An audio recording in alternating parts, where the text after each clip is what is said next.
the Darkglass B3K the greatest bass overdrive pedal of all time? In a recent video, I declared the Big Muff Pi by Electro-Harmonix the greatest pedal of all time, and a lot of you down in the comments insisted that I try the Darkglass pedals, and that I might overthrow the GOAT. And today I'm putting the Darkglass B3K V2 to the test up against the Electro-Harmonix Bass Big Muff Pi. If you're new here, I'm Savage Fridays. I love talking about bass pedals, music production, and many other fun creative topics. If those sound interesting to you, please subscribe so I can make more videos like these. All right, let's get into this. The Darkglass B3K shootout versus the Bass Big Muff Pi. Let's get into some of the history of these pedals. Now, many other bass channels have declared some version of a Big Muff pedal to be the greatest. So I'm not alone in my devotion and love for all things fuzz pedal. Now, let's first clear things up. This is a fuzz pedal, but it's often compared to distortion due to its aggressive high gain output. The original pedals are from the 1960s. Those were called the triangles, and they are legendary. They were manufactured by Electro-Harmonix right here in New York City. Well, fast forward, and Electro-Harmonix hit some financial struggles and outsources some of the manufacturing to a Russian company named Sovtek. And those pedals of the late 80s and 90s became known as the Green Russians. Those became legendary and favorited by bass players because of how they handled that low end. So around Y2K, when the world's computers did not shut off, Electro-Harmonix gets its financial footing and brings production back to the United States, to New York. And they start issuing new pedals and reissuing versions of pedals that they had put out prior with Sovtek and on their own. In 2008, they came out with the Bass Big Muff Pi, and this was meant to recreate the legendary tone of the Green Russians during the Sovtek era of pedal manufacturing. Really good low end, big fuzz, and not dropping and scooping everything out like so often happens with pedals. This is one of my favorite pedals because it has this dry switch and bass boost switch, so it allows for bass signal to come through, and that's always been really important in maintaining the low end while playing live with a band. Electro-Harmonix went on to expand this pedal with the Deluxe Bass Big Muff Pi in 2013, which has even more features for sculpting tone, but that's for another video. Now, let's talk about this Darkglass overdrive pedal. Now, I know that this is version 2 of the Darkglass B3K that came out around 2020. Version 1 came out around 2010, but I wanted to start at the beginning of the Darkglass line with this pedal. This pedal was the first on the Darkglass line. In fact, Douglas Castro started the line looking for an overdrive in his metal band that really cut through. Now, Douglas Castro isn't your ordinary bass player engineer. This guy lives in Finland, and if you know anything about the Nordics, they are so serious about metal and gummy candy and really good pop songs. So leave it to a Finn to want metal tone that cuts through aggressively in a super modern way. So he invented the B3K, and he and his friends liked it so much, he went on to start the Darkglass product line and put out many other pedals after this. I really wanted to start with this pedal given its origins. I'm excited to see this pedal's super modern approach to aggressive, dialed in overdrive. Compare contrast to the Big Muff, which has a lot of 60s and 70s vintage-y tone. Really different worlds here, and I'm going to show you what I mean in just a moment.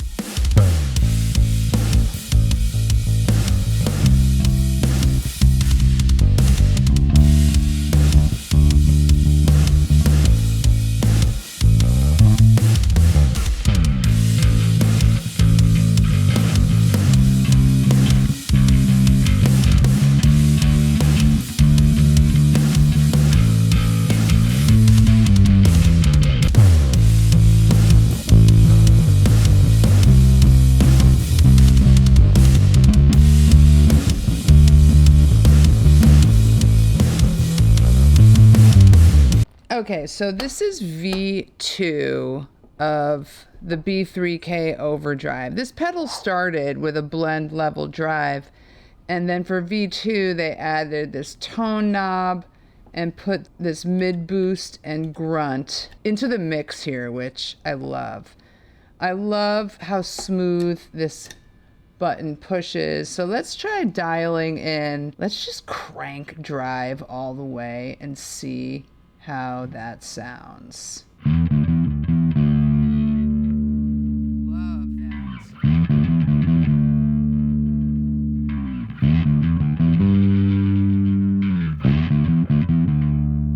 Now what happens if we take this and go to grunt mode? Ooh, I gotta put those feet on. To grunt mode.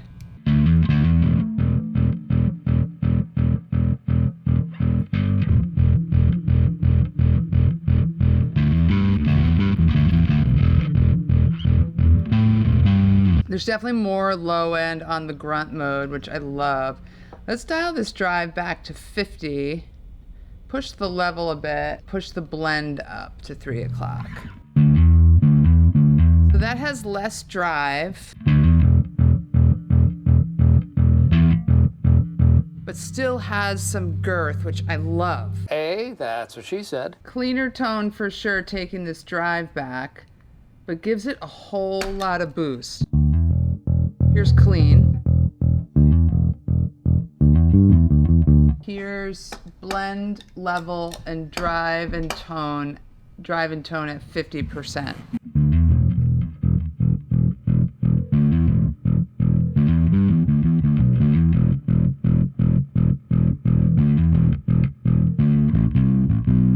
Like it. It's got some heft to it. Now I'm going to take the drive way back up, control my level a bit. Let's toggle on the Big Muff and see how the same phrase sounds. So with Big Muff, I like to take it dry signal, volume and tone, a little past mid-range, and I like some sustain.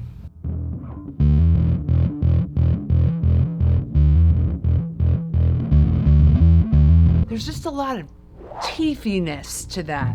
I don't know how to explain the difference in this tone. New bass setup, the Jazz with flat wounds on it.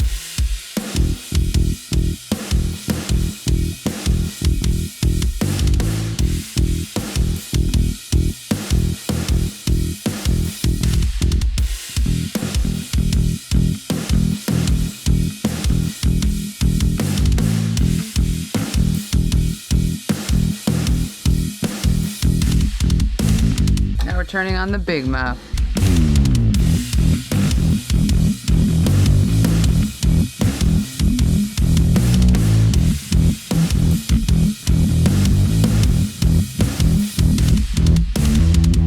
Over on our pedal settings, we're gonna start really grunty and drivey.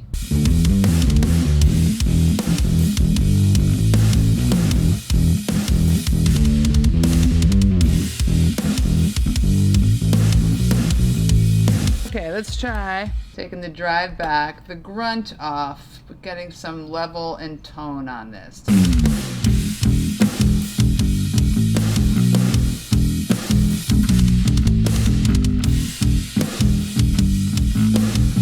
Without this pedal on, the bass starts to sound anemic on its own. Now, my stance on all bass pedals is you should be able to get by with clean tone in most scenarios, but I'm starting to rethink that stance. I just want this as the undergirdle for my clean tone, as my clean tone. To round out the demos, I'm bringing in the Ampeg bass, which plays a lot like a Gibson bass with this humbucker to get a different tone and feel.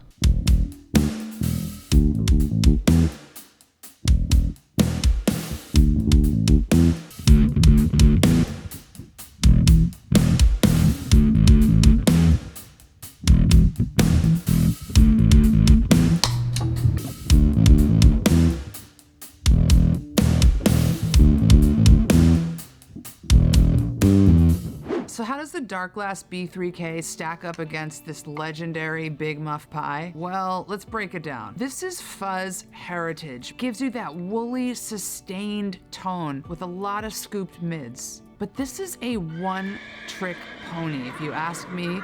You hit it and you get it. And you have to be careful with the settings because they're not as flexible into different rock settings as I'd like. And so you really can only have that one tone. And for some reason, I always want to go above the 12th fret with this pedal, which is not always so useful for the band. The B3K is a modern bass overdrive. It's tight. Tight, yeah! It lets you flex into different sounds and shapes and feels. And hands down, my favorite aspect of this pedal is this grunt feature right here. First of all, great name, but when the grunt feature's down, you get fat compressed growl, which I could really feel when I pressed it, and I was enjoying that.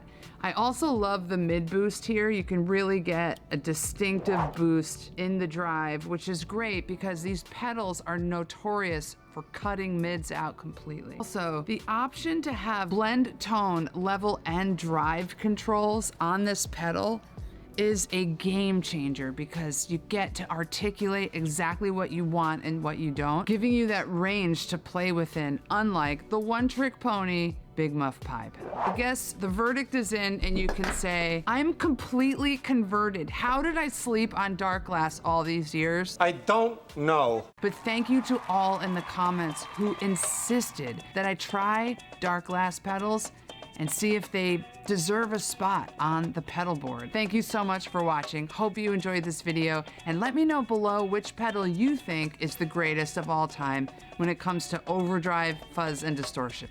See you guys on the next one.